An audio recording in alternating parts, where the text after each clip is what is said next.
Good morning, Nigeria, and welcome to What's Your Take? My name is Dayo Akintobi, and I will be taking you through the major stories that made the headlines yesterday, today, and every day. Joining me to bring you those stories today is our newscaster and my trusty sidekick, Yetunde Afolabi. Good morning, Yetunde. How are you today? Morning, Dayo. I'm very well, thank you. How Lovely, are you doing? Brilliant. Well, happy new month as we greet each other in Nigeria, which I think that's only unique to us here in Nigeria. Happy new week, happy new day, happy new month. But anyway, yeah, it's June, which is the beginning of the 6th month of the year, which means from next month, we're in the second half of the year. Didn't this year go kind of quick, don't you think? It did. It was very fast. Yeah, it looks like we just started a few days ago, and here we are already entering almost the midway point. Well, let's hope the second half of the year is even better than the first half and comes with plenty of bountiful surprises for each and every Nigerian. Hopefully. All right, well, we've already greeted each other Happy New Month, so let's carry on and discuss one or two items of potpourri we have for you this morning. Well, good news, the Flying Eagles defeated Argentina in the Under-20 World Cup yesterday, going on in Argentina. That means they beat the home team, which of course is always a favorite and has a lot of crowd support and lots of noise. And Nigeria was able to prevail and beat them, so that's good news. Somebody was saying yesterday that maybe this is an indicator of the bountifulness we will enjoy under the new government, that we begin to have victories in every sector of our daily lives and our national lives as well. All right, we have a new designation in the hierarchy of designations in our polity. We now have first daughter of the Federal Republic of Nigeria. Ridiculous as that may sound, it is quite true. You know, we have a first lady. We've always had a first lady, but now we have a first daughter. Apparently, social media is agog with the news that Fola Shade Ojo, who is the Iyaloja of Nigeria and the daughter of our new president, proclaimed herself as the first daughter of the FRN. Well, after a lot of outcry and surprise, she ultimately deleted that designation from her Twitter handle, but it has registered already. We now have a first daughter. I guess we are also waiting for a first son, so we're not accused of gender bias. Anyway, President Trump is in the news again. You know, President Trump is always controversial and always causing all kinds of mayhem. He has announced, of course, you know, he's running again to try and be elected for a second time, not a second term. Well, it'll be a second term, but not consecutive. And one of the things he has said is that if he is elected, he will stop children of undocumented migrants from getting birthright citizenship. What that means is that if you go to America just to have your baby is not automatically a citizen of the United States, which America has always had birthright citizenship. Unlike the UK. In the UK, many years ago, they changed their law that one of the parents must be a UK citizen for you to get birthright citizenship. But America has always said once you're born there, automatic. Well, Trump is saying he'll change that. And you know, he came into office on a wave of anti-immigration fervor back 6-7 years ago when he first came into office. So he's trying to play that immigration card again. He's trying to scare Americans that the immigrants are here, they're taking all the good jobs, they're making all the money, they're driving you into the suburbs, you no longer have a say in your own country. So he's doing what Trump is known for. That's rabble-rousing. That's Trump in his element. So let's keep a watch on America and see what happens. And let's see, first of all, if he can even get reelected.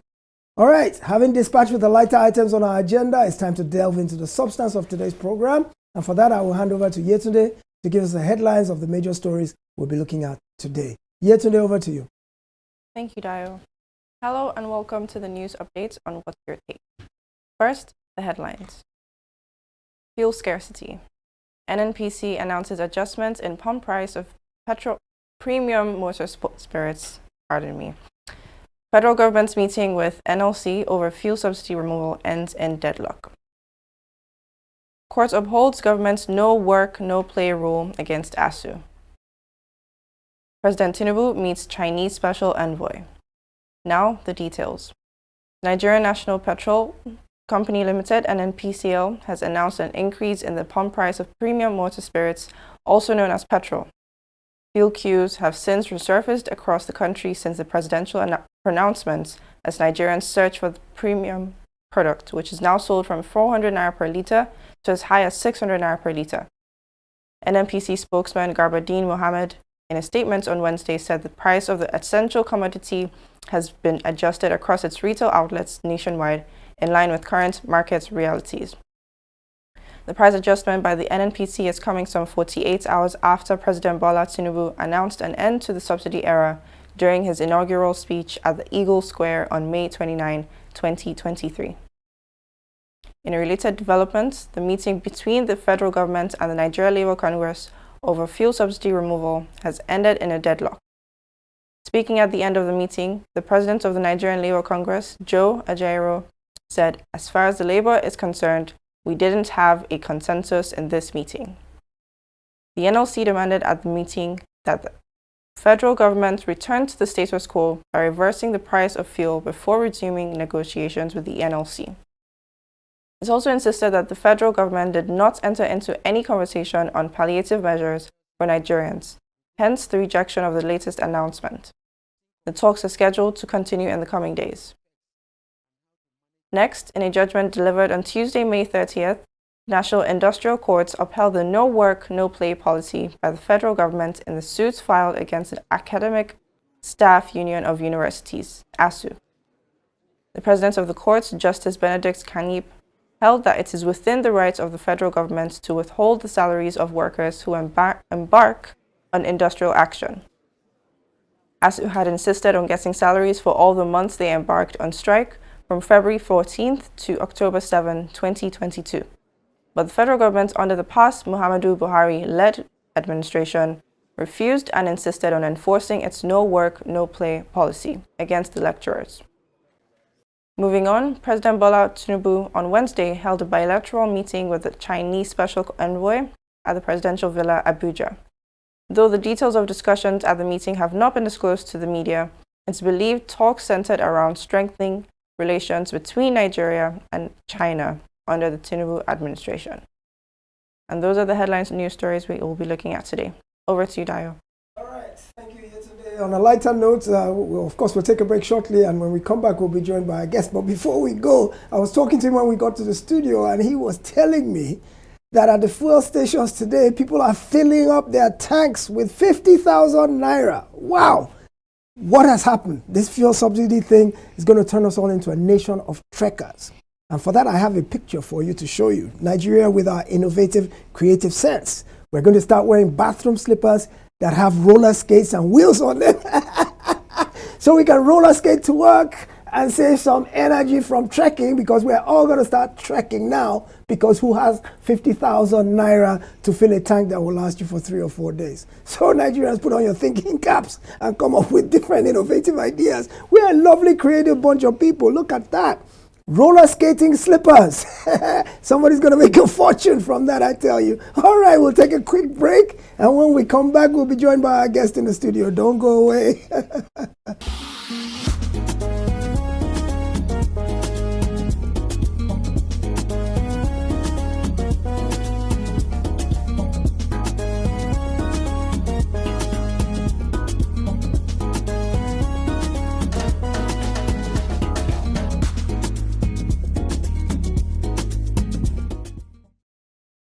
Welcome back. Joining me to take a look at the big stories for today is Austin Ejeke, publisher and editor-in-chief of Agenda Papers, which is a community newspaper that covers from Ojodu Berja in Lagos State to Mowe-Bafo in Lagos State and all environs in between.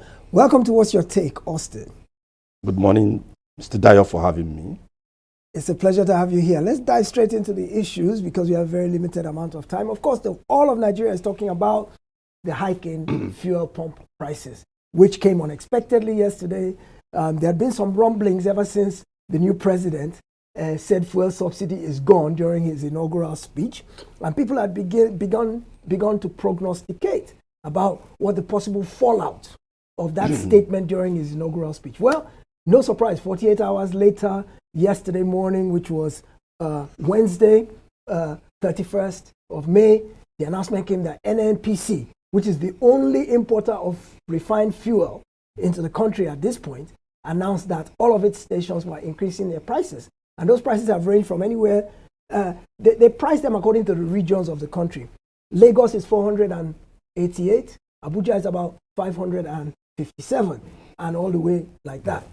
Of course, there's instant reaction. How is this going to affect the average Nigerian? Do you think this was the right thing to do? Labour is already up in arms. They are in discussions with the government. What's your take on this whole fuel subsidy removal and the hike in prices at the pump? Austin. Thank you once again. Yes. Well, I won't say it came to us as a surprise. Mm-hmm.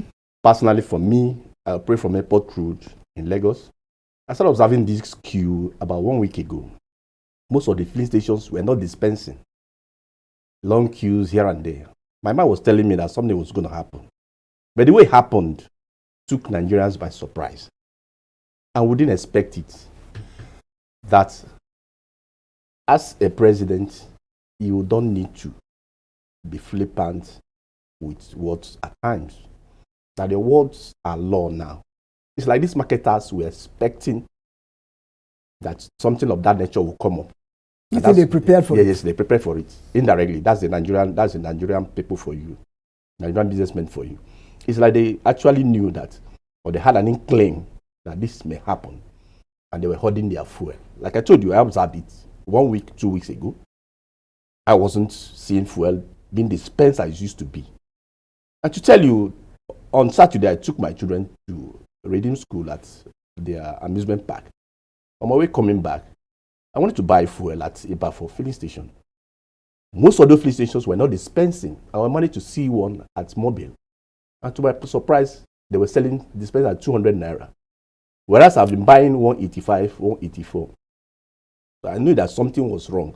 But foolishly, I just bought for my generator. I just bought 2,000 fuel. And Monday we now had this. What is the implication? The masses, the people are suffering it now. On Monday, I stepped out to go and drop my daughter at the school at Magodo. If you see the crowd at the bus stop, if you see the trekking, you pity this country. What are we saying? When you assume position of leadership, try to be humane. Look at the other side of the coin. So are you saying subsidy should not be removed? Fine. The government has said they can't afford to pay it anymore now. We know that subsidy is evil that has been eating deep into the purse of the federal government. Yes. And most of us are fine with its removal. But we are thinking that it's going to be a gradual process. It's not going to be a fire brigade something. You don't just approach it just like that. But wait, Austin, the previous government did not allocate any money. They didn't have money to put in the budget. They only budgeted for subsidy up to June. After that, they said, first of all, the Petroleum Industry Act that was passed a couple of years ago does not make provision for subsidy. After June of this year, there's no money in the budget. So how can they remove it gradually if there's no money in the budget for subsidy? That's what I'm telling you, that subsidy provisions were made up till June ending. And when he made the announcement was in May. So what stops him from allowing to get to the end of June? Like I said, if it's a gradual process, as a novice that I am, the first thing I will do as a president is that once I take over, I'll call for the experts. We're talking about subsidy. How much is this subsidy per liter that we are paying? Let me look at it. If it's 200 naira per liter, I'll make a national broadcast. Nigerians are paying 200 naira per liter for ordinary fuel, which is not supposed to be.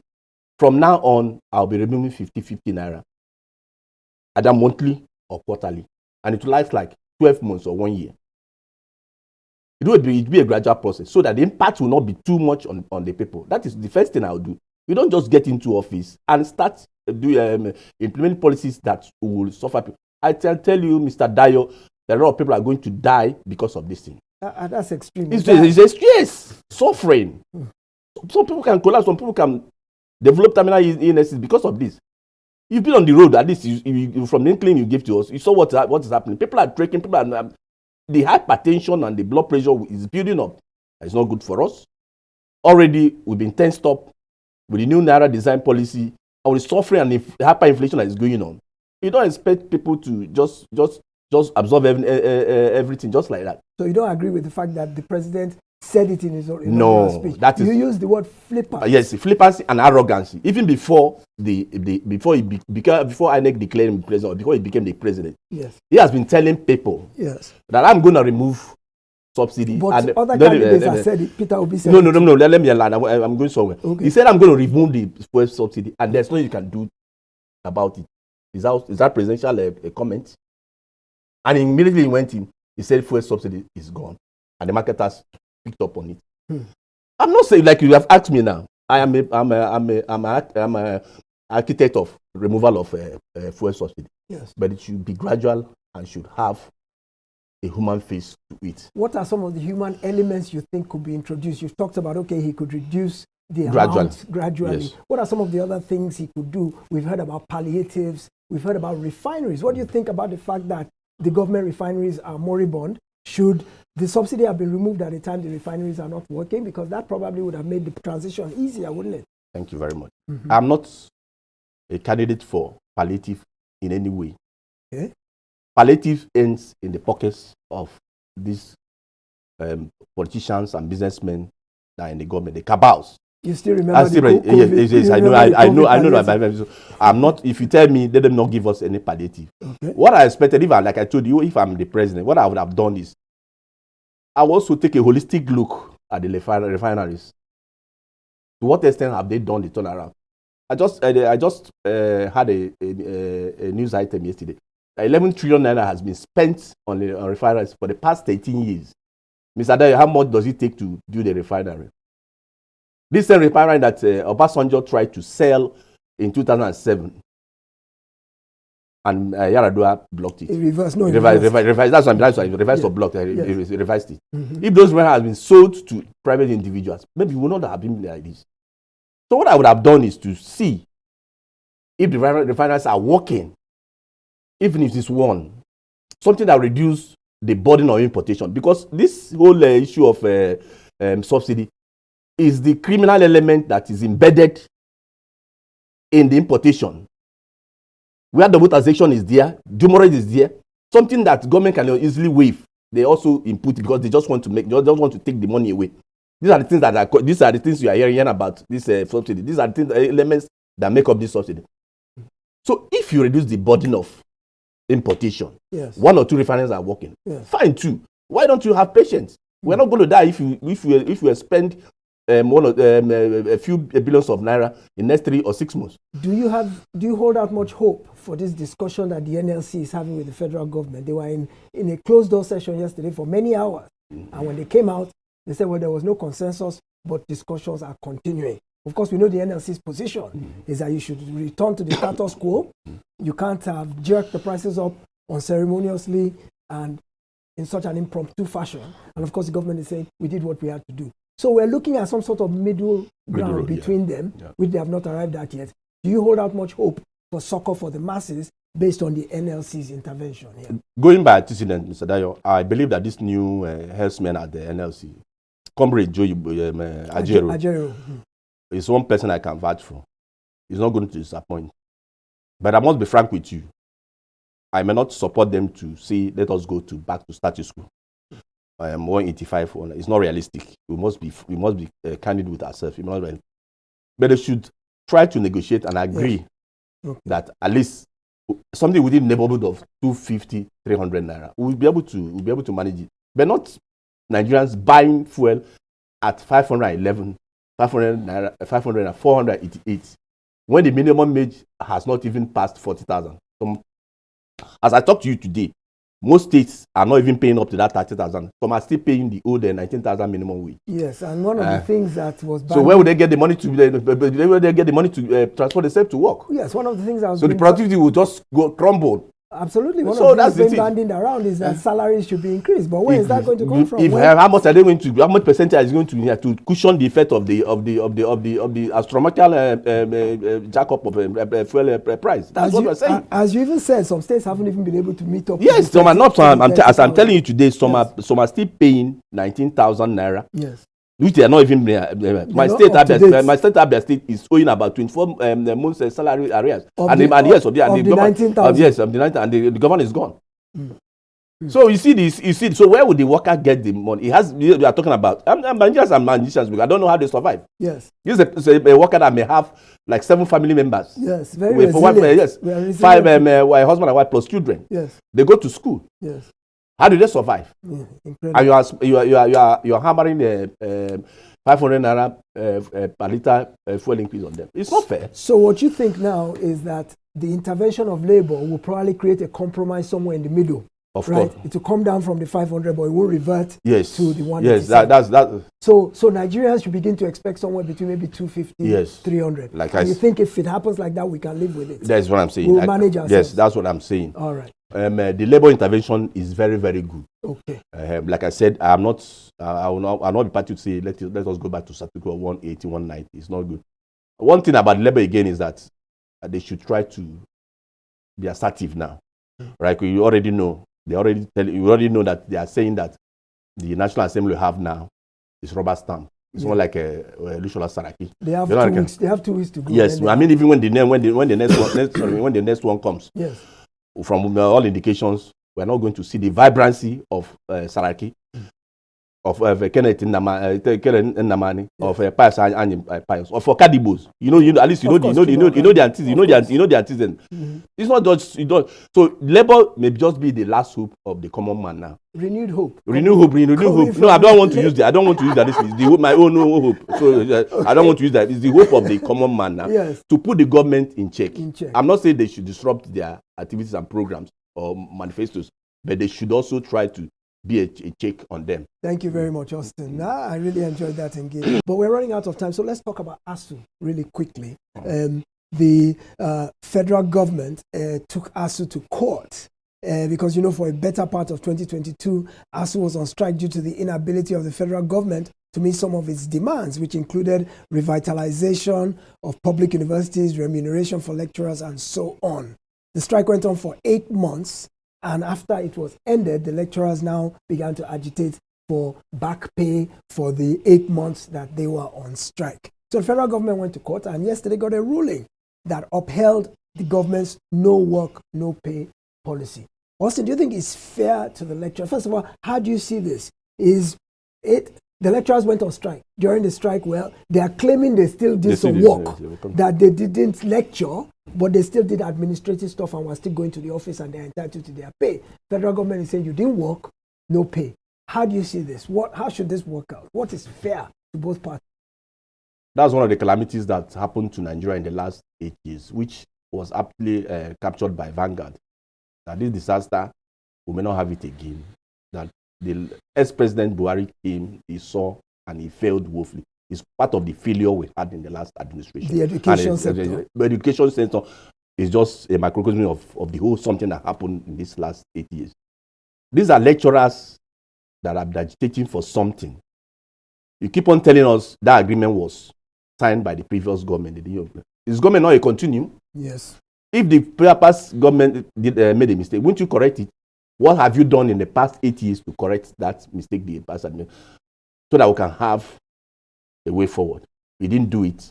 You keep on piling on blame game going here and there. Now these lecturers have gone on strike, which is a normal labor tool to get what you want. And after 8 months, you refuse to pay them. These are lecturers that have families. Some of them even died during those 8 months. Right? It was not easy for them. What are you doing? You are just killing education. We have senators, House of Representatives members that don't come to work up to 1/4 of the allocated. They still collect their salary. But these are people that come to work just that because they are agitating. One important thing that we need to stress here, that after the strike, no section was cancelled. They were put under pressure to cover up those things. So why won't you pay them their salary? It's not fair. They are just killing education. They don't care because most of their children, school abroad, were inundated with pictures and videos of these same leaders insulting our sensibilities with the pictures of their graduating students overseas. But let me ask you a question. Yes. Austin, You're a businessman. Yes. You run a media house. Yes. You have staff. Yes. Suppose they down tools out of some grievance and they don't carry out their editorial functions, and for that reason, you can't produce your paper, or you have to go out and employ freelancers or independent people, which costs you money. Yes. Will you pay those people who down tools for whatever grievances, despite the fact that they didn't work for that period? This is a tricky question.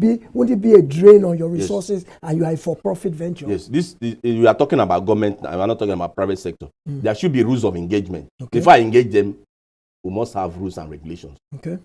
So if you don't meet up to those things, there's no way I will pay you. So I've been issue. There must be rules of engagement and rules and regulations. So if I'm at fault and they are protesting, I won't allow it to linger on for 8 months. Why would the government allow the strike to linger for 8 months? And I say you not pay them. Why not call for early release? Have you forgotten that when this strike started, someone like Chris Ngige and Festus Kiyamo, who called themselves a comrade, that they didn't do anything until after about 2 or 3 months before we started having serious negotiations. So who's first? Yes, not much serious talk started until when they started having pressures even from outside the country. That is when they started calling them for meeting. Meanwhile, students are languishing at home, rusticating away.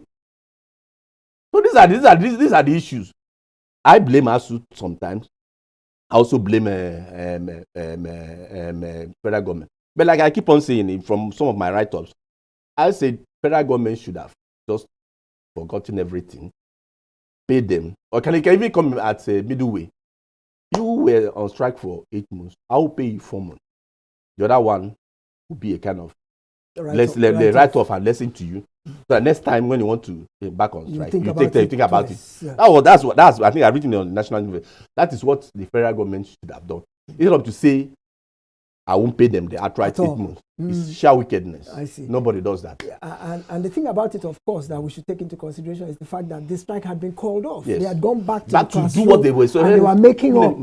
Because like at least I didn't hear any university cancel any section. Unlike the other one they had said almost 1 year they cancelled it. No, it's one they know, but I didn't. At least to the best of knowledge, I didn't hear any section cancelled. They still carried up their listing.